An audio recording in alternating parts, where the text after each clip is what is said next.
Michael Jackson claimed that Tatum O'Neal, his first girlfriend, was the person he first became intimate with.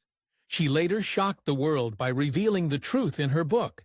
In 1963, Hollywood rejoiced the birth of a baby girl, Tatum O'Neal, daughter of famous actors Ryan O'Neal and Joanna Moore. Living out a real-life happy ending, the couple welcomed another child, a boy named Griffin, only a year later. But behind the scenes, the marriage was turbulent. Tempers flared, and personalities clashed. Tatum and Griffin found themselves caught in the crossfire. What began a fairy tale romance between two high-profile celebrities quickly spoiled in the span of 4 years. By 1967, O'Neal's parents secured a divorce, and her mother had sole custody of both her and Griffin. But Joanna Moore wasn't as fit to be a mother as she seemed. Moore was an addict whose actions transformed Tatum O'Neal's childhood into a living nightmare. Tatum O'Neal watched her mother lose herself to substances and drinking. Perhaps most shocking were her accounts of starvation.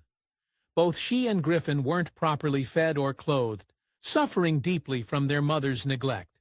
She claims that on one occasion, the two of them, trapped in the garage, resorted to eating dog food in order to stay alive. But the horrors didn't end there. O'Neal's mother never actually mothered, and she often left her children unsupervised. They did anything they wanted, sometimes playing with fire and jumping off the roof, other times running away from home. In her own words, O'Neal recalled, "We went to the bathroom on the floor. We did a lot of crazy things because we didn't have any guidance at all." So not only did Tatum O'Neal experience an unfortunate childhood due to her mother, she also had traumatic experiences thanks to her mother's then-boyfriend. The physical and emotional toll of her upbringing was unspeakable. She didn't go to school. Nobody fed her. Nobody offered her a shred of real love. But there was one thing she still hoped for: her father. In 1970, Joanna Moore finally lost custody of her children. And beyond this loss, she never truly recovered her sobriety. In the wake of this separation, O'Neal and her brother were sent to live with her father. Things seemed to be looking up. With her father, she experienced a more attentive parent than ever before. Perhaps she'd finally get the childhood she'd been dreaming of. Or not. Tatum O'Neal's father took his kids everywhere he went, but sadly, this didn't shield them from witnessing his playboy celebrity life. Ryan O'Neal liked his women and his vices, and in so many ways, Tatum remained exposed to a nefarious adult world. But it was more than that. Her father had a temper, and she often found herself on the receiving end of his wrath. With so much hope, she escaped from one dysfunctional house, only to find herself trapped in another. But if there was one thing her father did have, it was influence within the world of acting. It was his world that changed the course of her life forever. When her father recommended her for the role of Addie in Paper Moon, O'Neal won the part and broke into the acting world. Working alongside her father seemed like the perfect bonding opportunity, but in reality, it was anything but. Tatum O'Neal was a revelation in her role, her acting so marvelous that she outshone her father in so many scenes. But Ryan O'Neal wasn't as proud as others expected him to be. Instead, he was completely jealous. He couldn't stand being upstaged by his own daughter. O'Neal admitted that her part in Paper Moon destroyed her relationship with her father. When the film premiered, the praise for her performance hung in the air.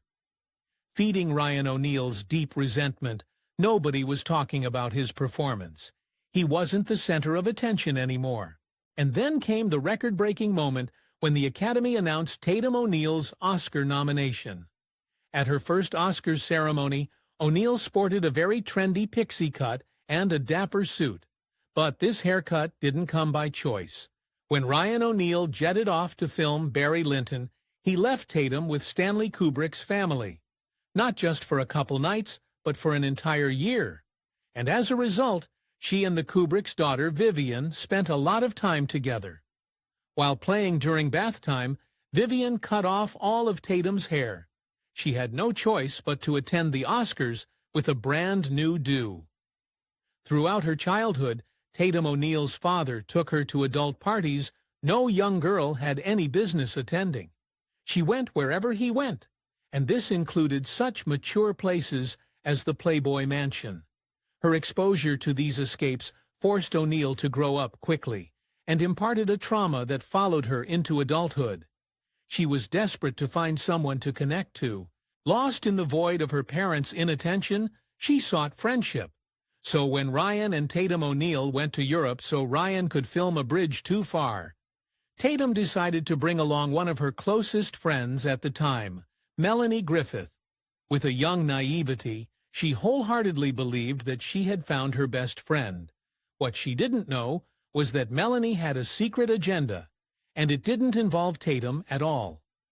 Unbeknownst to Tatum, Melanie and her father had an unspoken attraction. Her so-called best friend hadn't come to Europe to be with her, but instead was there to be with her father. When O'Neal realized that her friend Melanie was spending more time with her father than herself, she was overcome with feelings of utter betrayal, and she made a shocking decision. After finding out about her best friend and her father's relationship, O'Neal felt more alone than ever. She decided to end it all. When this proved unsuccessful, she decided to turn to substances. Growing up with her father, she knew exactly where to find substances, her father's friends, but the person she sought out wasn't a nice man, and Tatum's plan went terribly awry. Although she managed to get her hands on the stuff she was after, her father's friend also assaulted her. Sadly, this wasn't her first traumatic experiences with men. Earlier in her life, while she was still living with her mother's then-boyfriend tried to assault her. In later years, O'Neal blamed these accounts on neglect, specifically due to her parents' substance addictions. But neglect was all Tatum O'Neal knew, and as she grew older, it defined the emptiness of her home life. Now, when Tatum O'Neal was a teenager filming on a set of International Velvet, she lost her virginity to a crew member who was also working on a set at that time. Disturbingly, this unnamed man was 16 years her senior.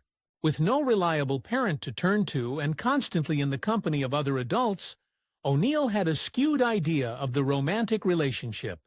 "I didn't understand the difference in our ages. I thought it was something along the lines of, 'This is what people do.'" Tatum O'Neal's next high-profile relationship was with the hot-headed tennis pro, John McEnroe. The two met in 1984, and she quickly moved into his New York apartment, but their romance was far from smooth sailing. Both of them dug deep into partying, and to top it all off, John had a fiery temper. After their marriage in 1986, Tatum and John's relationship became a wild ride of highs and lows. Their happy moments included the birth of 3 children, Emily, Sean, and Kevin. But through it all, Tatum continued to struggle with her drug addiction. As a result of constant fighting ensued, and it wasn't long before John reached the end of his rope. After this, their relationship was not only on the rocks, but headed for the point of no return. After 6 years of marriage, they separated, finalizing their divorce in 1994. In the following years, O'Neal fell off the deep end, completely giving in to her addiction. It was this behavior that had people questioning whether she was fit for motherhood. Tatum O'Neal's children knew when their mother was high and stayed away. Things took a turn for the worse when 7-year-old Emily found drug-related equipment in O'Neal's apartment. In a 2015 interview, her son, Sean, opened up about growing up with Tatum. "I would lock myself in my room because it was hard to be around her not acting like herself. I had a hard time speaking about it, and I shut down." And in the end, like her mother, by exposing her children to vices, Tatum paid the ultimate price. In 1998, O'Neal lost custody of her children for a reason not unlike her own mother's. But O'Neal wasn't ready to follow in her mother's footsteps and vowed to get her kids back. She worked hard to get clean and eventually regained partial custody. O'Neal had a lot of time to make up for, and she devoted years to rebuilding her bond with her children. But there was one person she still butt heads with, her ex-husband. In his revealing memoir, You Cannot Be Serious, John exposed intimate details about his and Tatum's relationship. He even talked about how they were both high the first time they slept together. He went on to share even more details about her excessive drug use. When O'Neal caught wind about this book, she fired back by accusing him of using steroids. But there's a fine line between hate and love. And in retrospect, Tatum O'Neal admitted to harboring some regret. In a 2020 interview with CBS Sunday Morning, Tatum O'Neal revealed that she still holds a flame for her ex-husband. The happiest times of my life were times that I was married. I was loved. I was cared for. I've never met anyone that even comes close to my ex-husband. Now, after winning the Oscar in 1974, Tatum O'Neal acted in a handful of films such as The Bad News Bears and International Velvet. But heading into the mid-80s, the actress hit a wall. She simply wasn't getting the parts she wanted. Instead, she found herself settling for minor roles on television. She appeared on Sex and the City, Criminal Minds, and Law and Order. But nothing that could catapult her back to her original brush with fame and recognition. Finally, in 2004, Tatum O'Neal found a steady job by landing a recurring role in Rescue Me, a comedy drama series starring Dennis Leary as the lead. The show boasted staying power and lasted 7 seasons, with critics applauding O'Neal's portrayal of her character, Maggie Gavin, and alcoholic. While the role hit close to home, her darkest days seemed well behind her. Unfortunately, the shadow of addiction remained. In 2008, O'Neal hit another low. News of a scandalous arrest hit the tabloids. Officers had found her with illicit substances in her pockets, only blocks from her Manhattan home. That's when her story began to spiral out of control. Her reasoning seemed all over the place, and nobody was quite sure of the entire truth. After the authorities caught her with substances, O'Neal tried to explain it away as research for an acting part. When that didn't fly, she turned to utter gratitude, thanking the force for saving her by preventing a relapse. She claimed sobriety and referred to the whole fiasco as a close call. Despite her excuses, O'Neal still faced charges and agreed to enter a treatment program. In the months that followed, she confronted her own demons and grappled with the humiliation of her relapse. Back in 2001, when O'Neal released her memoir, A Paper Life, the allegations against her father didn't sit well with him. According to him, O'Neal enjoyed a happy childhood, and he was, if not perfect, then at least an upstanding parent. His official statement in response to the book was as follows: "It is a sad day when malicious lies are told in order to become a bestseller." For years, father and daughter remained estranged. That is, until Oprah entered the picture. In 2011, Oprah produced Ryan and Tatum the O'Neals, a reality TV show that aired on her network OWN. The show centered on the troubled parental relationship, tracking their personal journey towards reconciliation. It hoped to pique the audience's interest by playing on the risk of it all. How could these two estranged individuals possibly find a way to heal their bond? On the surface, this may have seemed like a promising idea, but in the end, this experiment was far from a success. If there was one person unenthused about the reality TV show, it was O'Neal's ex-husband. For one, he had his children to consider, and he wanted them to have no part in the docuseries. In an interview with Wendy Williams, he called the show an accident waiting to happen. No stranger to O'Neal's disturbing childhood stories, McEnroe only saw disaster in the wings, and he was right. To bolster the release of the show, O'Neal also released another memoir, Found: A Daughter's Journey Home. He covered some familiar territory, but the new bent was her recent, hence-mending journey with Ryan O'Neal. Their happy reunion all wrapped up in a tidy bow. But this shiny, idealistic front wasn't real. By September 2011, the truth had come out. Tatum and Ryan hadn't succeeded in ending their feud at all. In fact, Ryan O'Neal explicitly blamed Oprah for deepening the chasm between him and his daughter. Did I open up? I tried. Is Tatum like me any better? No. So what's the point? One thing was for sure, there certainly wasn't a second season in the works. Now Tatum O'Neal had 3 brothers, Griffin, whom she grew up with, as well as 2 half-brothers, Patrick and Redmond. Sadly, her relationship with all of them had proved somewhat turbulent and far from close. Over the years, Griffin helped corroborate O'Neal's stories about their traumatic childhoods and volatile father. But in 2015, he admitted that he no longer spoke to his sister. Perhaps unsurprisingly, he wasn't the only one. O'Neal's brother Patrick wishes that she never wrote any of her memoirs, and maintains that her accounts of his father are completely at odds with his own experiences and upbringing. Ultimately, this disagreement prevented them from ever building a strong sibling bond, and they remained distant to this day. But perhaps the saddest of all is O'Neal's relationship with her 3rd brother, the trajectory of Redmond O'Neal. Tatum's youngest brother is a tale of woe, but unlike his sister, he became addicted to substances at an early age. He was constantly in and out of rehab, but displayed no signs of recovery. O'Neal tried to reach out to him, but quickly realized her efforts were in vain. From what I've seen, there is no way he is going to survive.